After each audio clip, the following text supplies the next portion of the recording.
Hola, comment tu vas? J'espère que tu vas bien. Alors, dans la vidéo d'aujourd'hui, comme tu as pu le voir dans le titre, on va refaire un truc que j'ai déjà fait plusieurs fois et qui visiblement vous fait tout un plaisir parce que c'est vous qui me l'avez demandé sur Instagram. Je vais critiquer vos sites internet. Et donc, je vous ai mis une story sur Instagram. Pour ceux qui ne me suivent pas sur Instagram, c'est quand même là que je communique un maximum avec vous. Donc, allez vous abonner, je vous mets le lien en barre d'infos, mais c'est Lina Kézard Photographie absolument sur tous les réseaux, TikTok, etc.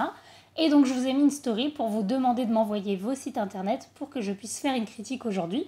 J'en ai choisi au hasard et du coup, on va les faire aujourd'hui. Cette vidéo est en partenariat avec Squarespace.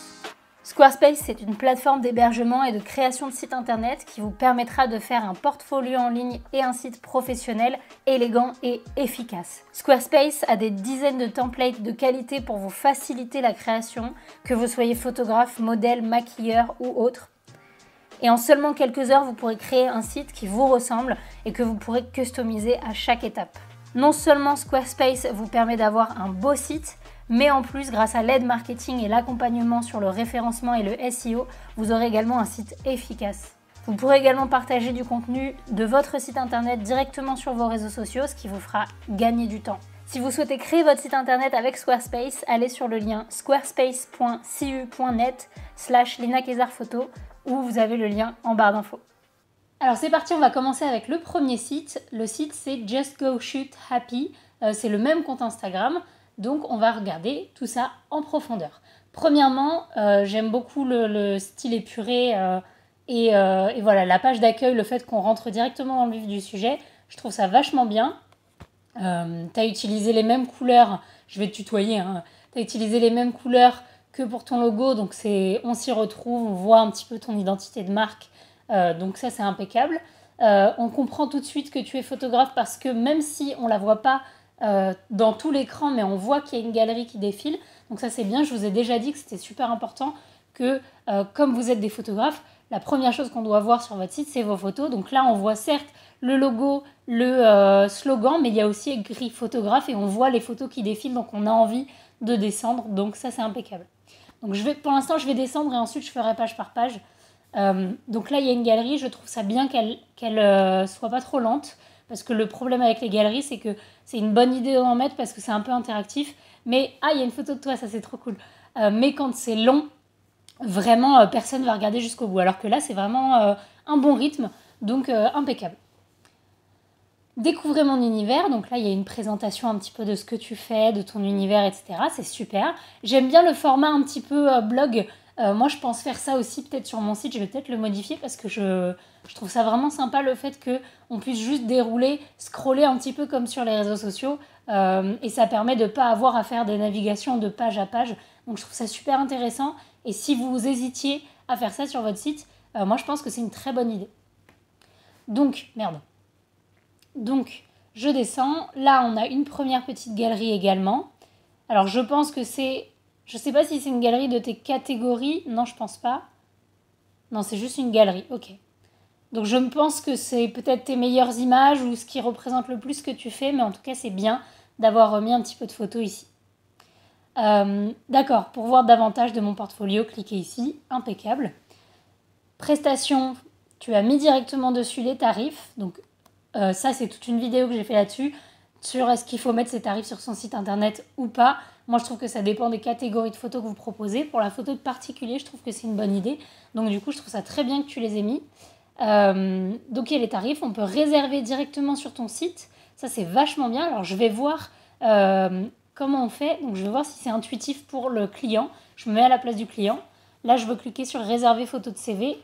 Ça me met un calendrier avec tes disponibilités et je peux réserver directement. Ça, c'est absolument génial. Si vous faites de la photo ou vous voulez qu'on vous book facilement, ça, c'est vraiment recommandé. Moi, je ne le fais pas parce que c'est un petit peu particulier. Je ne gère pas mon emploi du temps comme ça. Je ne veux pas qu'on puisse me booker n'importe quel jour où j'étais disponible. Mais en tout cas, si c'est quelque chose que vous voulez pouvoir être dispo un maximum et que les personnes puissent prendre un shoot facilement sur votre site, de faire un calendrier comme ça où on peut juste cliquer sur réserver, c'est vraiment super. Et puis c'est intuitif, c'est facile à comprendre et voilà, c'est trop bien. Ensuite, actualité Instagram. Alors là, je pense que ça a peut-être bugué parce que d'habitude, il doit peut-être y avoir ton feed Instagram. effectuer une réservation, tu l'as remis au cas où, c'est vraiment génial. Attention, si tu fais, donc créer avec Wix, si tu fais un site internet sur lequel tu vends quelque chose directement sur le site, même si c'est une prestation de service que tu vas effectuer plus tard, là où il y a écrit Wix, là, il faut les CGV. Il faut que tu mettes les conditions générales de vente. C'est obligatoire si tu vends quelque chose sur ton site internet. Donc attention, légalement, c'est important de le mettre. Ensuite, donc je suis revenue juste en haut. Donc ça, c'était l'univers. Prestations et tarifs. Si je clique dessus, je présume que ça me remet la page. Parfait. Ça me remet les prestations qu'on a vues. Contact. On va voir s'il y a tout ce qu'il faut.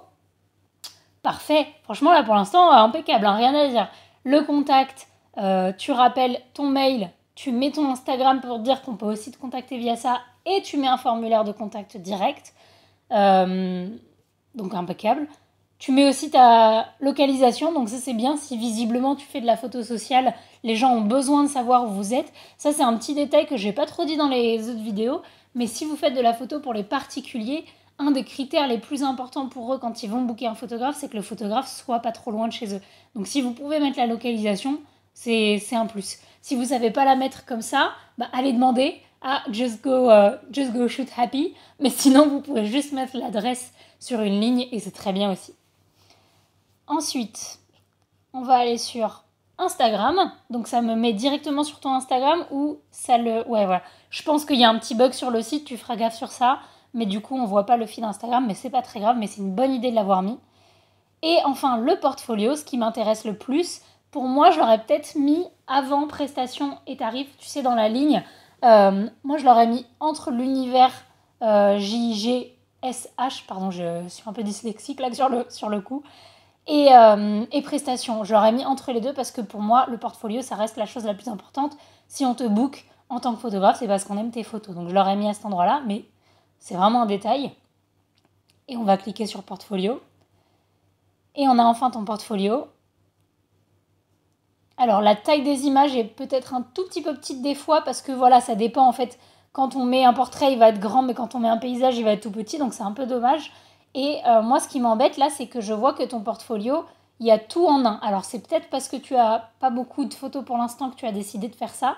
En tout cas, moi, je suis sûre que tu as plus de photos dans ton ordi. Et confiance et poste-les parce que je suis sûre qu'elles sont bien. Mais là, du coup, c'est dommage que toutes les photos soient mélangées. J'aurais bien aimé qu'il y ait les catégories pour que quelqu'un qui est intéressé seulement par du mariage voit directement les photos de mariage, etc. Mais sinon, voilà, c'est une bonne galerie, c'est une bonne idée d'avoir mis ça. Mais voilà, je trouve ça dommage que tout soit regroupé et que du coup, le fait qu'il y ait beaucoup tout regroupé, on se perd un peu, on ne sait pas où regarder. Et en plus, il y a des photos qui sont plus petites que d'autres. Ça, c'est un peu dommage. Je vois qu'on peut se connecter, je ne sais pas pourquoi. Je présume que c'est peut-être pour la réservation. Et on peut mettre un petit chat avec toi. Et ça, c'est vraiment top. Si vous êtes disponible pour faire ça, ça peut être un moyen d'apaiser les craintes des clients directement, de ne pas perdre trop de temps au téléphone non plus, parce qu'il y a le chat et il y a beaucoup de gens qui préfèrent le chat. Donc ça, c'est vraiment top. Globalement, très bon site. Intuitif, j'ai trouvé toutes les informations dont j'avais besoin. Je pourrais, si j'étais intéressée, que j'étais un client, te booker directement. Voilà, je trouve juste que c'est au niveau du portfolio de la galerie qu'il y a des choses à revoir, mais sinon, super site. Alors, deuxième site, c'est le site de Noah Buisson. Alors, je trouve ça super intéressant, la page d'accueil. C'est un peu différent et tout, et on voit un petit peu une galerie. J'aime bien le petit texte qui défile. Je trouve ça super joli. On voit un petit peu ton style directement. Par contre, le découvrez qu'il y a au milieu, là, qui est sûrement un lien cliquable, je le trouve trop petit et pas forcément bien placé. Je l'aurais peut-être mis en dessous, tu vois, là où tu as ton texte qui défile à votre écoute, photographe et tout. Je l'aurais peut-être mis juste en dessous de là. Si c'est pas possible, je l'aurais mis en plus gros parce que là, ils se font vraiment trop dans la masse et on le voit pas bien. Alors, c'est encore un site où on peut scroller, donc ça, c'est cool.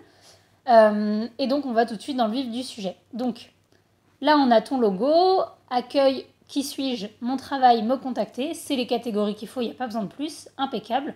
Je suis directement dans ton travail et je vois directement les catégories de ton travail. Donc ça, c'est impeccable. On a une pré-galerie, en gros, de tes catégories. Et ensuite, si on clique dessus, on a les photos par galerie. Et donc ça, c'est impeccable. Ah, alors, Petit bémol pour moi, je trouve que les photos sont beaucoup trop petites pour la galerie. Encore une fois, hein, le principal de votre site, c'est vos photos. Vous êtes photographe, donc il faut vraiment qu'elles soient mises en valeur. Là, je trouve que c'est vraiment trop petit. Ça fait vieux blog, donc c'est un peu dommage. Voilà, à mettre en beaucoup plus gros selon moi. Ensuite, si je navigue un petit peu plus bas, qui suis-je? Tu as mis un petit qui suis-je, tu expliques un petit peu qui tu es. Tu as voulu peut-être écouter mon conseil de mettre une photo de toi, mais tu as été timide, alors tu n'as pas mis une photo de toi de face. C'est un peu dommage, mais bon, j'apprécie le geste.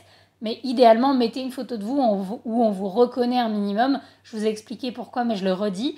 Le fait de montrer sa tête et de montrer qui on est sur son site internet, sur son Instagram, c'est important pour rassurer le client qui va vous booker. C'est important pour créer une connexion et un capital sympathie et pour enlever cette barrière du site internet et d'un énième compte Instagram, et pour identifier une personne. C'est pour vraiment faire la barrière entre je regarde un énième site internet de photographe ou je regarde les photos d'une personne qui est photographe. C'est Noah Buisson, je vois sa tête et voilà, j'ai un peu plus l'impression de le connaître. Donc c'est important de mettre vos photos, une photo de vous et de votre tête. Et là, on voit pas ta tête. Mais bref, c'est pas grave, c'est bien que tu aies mis un petit qui suis-je. Je dois avouer que je suis pas particulièrement fan, mais après, ça c'est vraiment juste une question de goût. Alors le fond noir, je trouve ça joli sur un site, mais je sais pas si c'est le cumul du fond noir avec le texte rouge et blanc. Mais en tout cas, ça me fait penser un petit peu au vieux Skyblog. Peut-être que je suis extrêmement vieille en train de dire ça, ou MySpace et tout.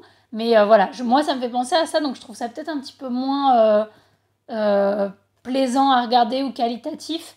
Mais par contre, le rouge de ton logo sur le fond noir, ça fait super joli. Et le texte blanc tout seul sur le fond noir, ça me dérange pas. Mais là, c'est juste au niveau des titres, le fait que ce soit surligné, là, je suis pas particulièrement fan. Mais c'est vraiment une question de goût. Ensuite, découvrez mon travail.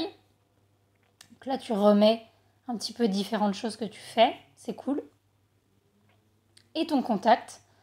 Pareil, tu as bien mis ton mail, ton Instagram et un formulaire de contact. C'est impeccable. C'est facile à naviguer, c'est impeccable, il y a tout ce qu'il faut.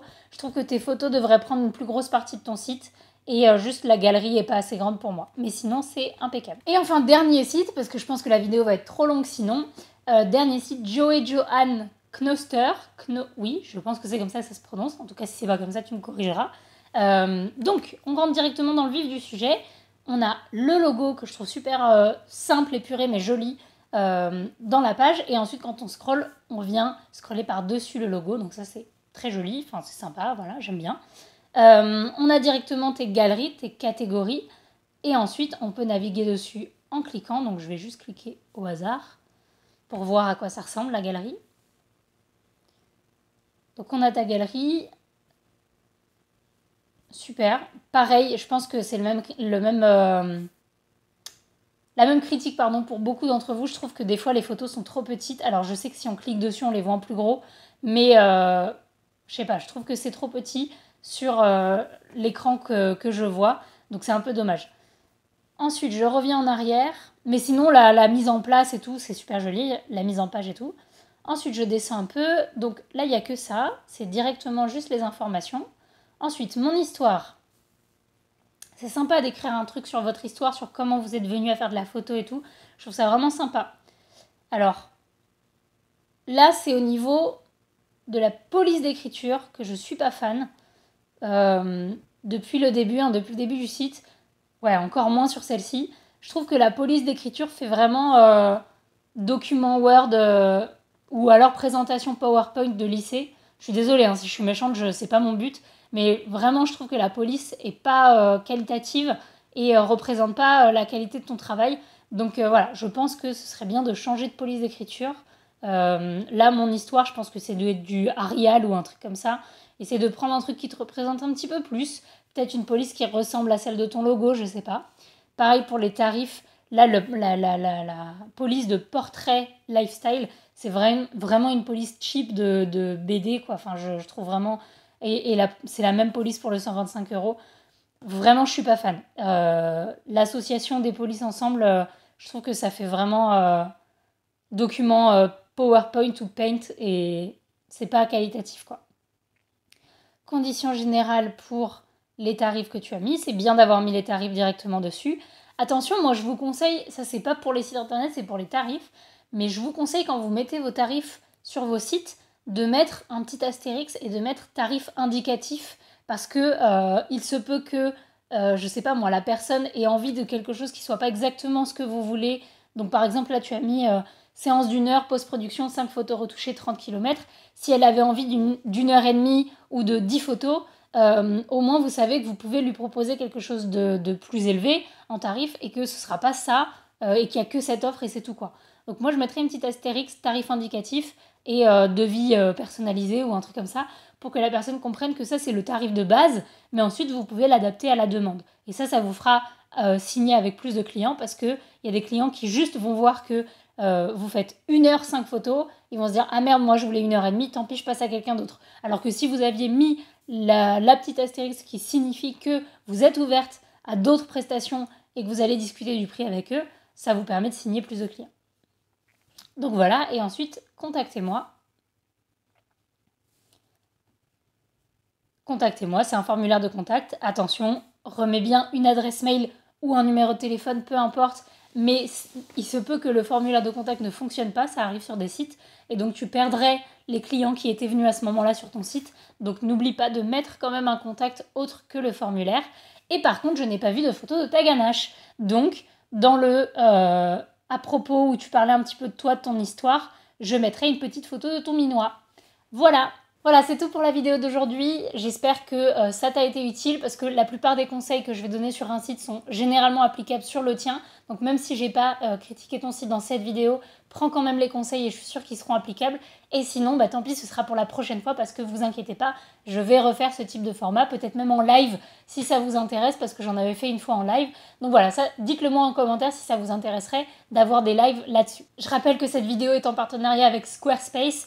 Je vous dis ça parce que moi, Squarespace, c'est l'hébergeur que j'ai choisi après en avoir testé plusieurs.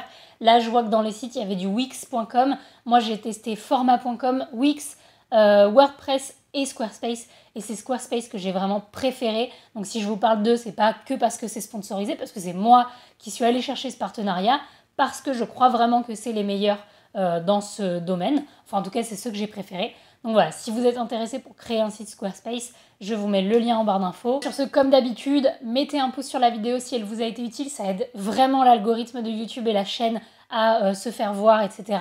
Donc je vous dis merci par avance. Abonnez-vous à la chaîne, à mon compte Instagram, tout ce qu'il faut. Et moi, comme d'habitude, je vous fais des bisous. Ciao!